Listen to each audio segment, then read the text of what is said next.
মা, আমি একটু একটু করে হিজাব নিতে চাই, তোমার দোয়া লাগবে। মা আনন্দে চোখে জল নিয়ে বললেন, আমার মেয়েটা যেন আল্লাহর প্রিয় বান্দি হয়, এটাই চেয়েছিলাম। স্কুলে বন্ধু বান্ধবীরা মিশ্র প্রতিক্রিয়া দেখায়। কেউ কেউ মজা করে, কেউ সমর্থন করে। কিন্তু নুসরাত এখন জানে তাকে কার সন্তুষ্টি দরকার, মানুষের না, তার রবের। সে একে একে নিজের ইনস্টাগ্রাম থেকে সব আপত্তিকর ছবি ডিলিট করে। নামাজ শুরু করে নিয়মিত।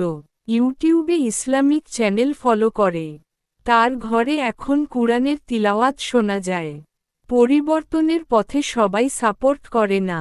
নুসরাতের স্কুলের এক শিক্ষক ঠাট্টা করে বললেন, তুমি তো এখন মৌলবি হয়ে গেছো, তুমি তো ফ্যাশন আইকন ছিলে। নুসরাত মাথা নিচু করে শান্তভাবে বলল,